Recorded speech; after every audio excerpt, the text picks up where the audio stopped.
வணக்கம் மக்களே, welcome to FDFS with Mohi. So இன்றைக்கி நம்ம ஒரு ஹாலிவுட் எரோட்டிக் த்ரில்லர் மூவியாக இப்போது நெட்ஃப்ளிக்ஸில் ஸ்ட்ரீம் ஆகிட்டு இருக்க ஃபால் ஃபார் மீ படத்தினுடைய விமர்சனம் தான் பார்க்க போகிறோம். இந்த படத்தினுடைய தம்ப்நெயிலை நீங்கள் பார்த்துருப்பீங்க.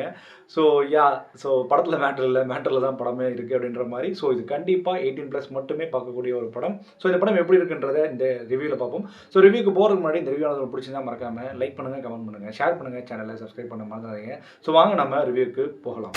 ஃபால் ஃபார் மீ இந்த படமானது தமிழில் டப் செய்யப்பட்டிருக்கு. ஸோ இந்த படத்தினுடைய கதையை பொறுத்த வரைக்கும் இந்த படத்தினுடைய ஹீரோயின் வந்து பார்த்தீங்கன்னா தன்னுடைய தங்கைக்கு என்கேஜ்மெண்ட் ஆக போகுது. அதனால் வேற ஒரு ஊருக்கு கிளம்பி போகிறாங்க. அந்த ஊரில் கிளம்பி போயிட்டு ஒரு நைட் டைமில் ஒரு நைட் கிளப்பில் போகிறாங்க. அங்கே ஒரு பையனை பார்க்குறாங்க. பையனை பார்த்து பேசுகிறாங்க, பழகுறாங்க, எரோட்டிக்காக பழக ஆரம்பிக்கிறாங்க. அதுக்கப்புறம் காதலாக மாறுது. காதல் வேற ஒரு ரூபத்தில் மாறுது. அதை நோக்கி தான் அந்த படத்தினுடைய கதை நகரப்படுது.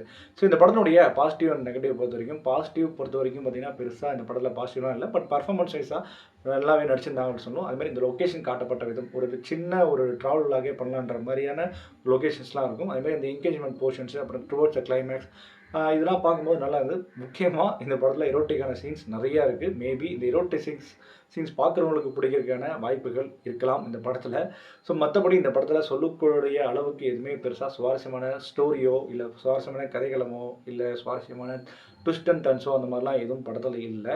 ஸோ அதுதான் இந்த படத்துடைய பெரிய ட்ராபேக். ஏன்னா எரோட்டிக்கை மட்டுமே அந்த நியூடிட்டி அதெல்லாம் மையப்படுத்தி மட்டுமே இந்த படத்தை கதையை நகர்த்து கொண்டு போனதுனால மற்றது எதுவுமே தென்படவில்லை அப்படின்றது தான் ஒரு உண்மை. ஸோ இதில் கான்சன்ட்ரேட் பண்ணவங்க கதையில் பெருசாக கான்சன்ட்ரேட் பண்ணல. ஆக்சுவலி கதையில் கான்சன்ட்ரேட் பண்ணுற மாதிரியான செக்மெண்ட் இருந்தது. ஒரு சின்ன ட்விஸ்ட்டு வரும். அந்த ஒரு பையனையே பார்த்து இது என்னடா இப்படி வந்து நிற்கிறான் அப்படின்ற மாதிரி கேள்வி கேட்க தோன்ற மாதிரி இருக்கும். ஆனால் அது பெருசாக இந்த படத்தில் எடுபடலை. அதை தாண்டியுமே வந்து ஒரு எரோட்டிக் சீன்ஸ் வருது. ஸோ அது கொஞ்சம் ஏற்றுக்கிற மாதிரியும் இல்லை. அதுக்கப்புறம் வேறு ஒரு ட்விஸ்ட் வைக்கிறேன்னு சொல்லிட்டு கிளைமேக்ஸ் கிட்ட ஒரு ட்விஸ்ட் வைப்பாங்க. அது கூட சரி ஓகேவா இருந்தால் இருந்தது தவிர்த்து மற்றபடி படத்தில் சொல்லிக் கொடுக்குற மாதிரி எந்த ஒரு பெருசாக விஷயங்கள் இல்லை அந்த எரோட்டிக் சீன் தவிர்த்து. ஸோ இந்த படம் வந்து பார்த்திங்கன்னா ஒரு ஆவரேஜான படம் தான். எரோட்டிக் சீன்ஸ் பார்ப்பீங்க, உங்களுக்கு நீங்கள் 18+ இருக்க பட்சத்தில் வேணால் நீங்கள் பார்க்குறதுக்கான சான்ஸ் இருக்குது, தவிர்த்து ஒரு ஆவரேஜ் தான். ஸோ இந்த மாதிரியான மூவி ரிவ்யூஸ் அண்ட் மூவி ரெகக்னேஷனுக்கு நம்ம சேனல் தொடர்ந்து ஃபாலோ பண்ணிக்கோங்க.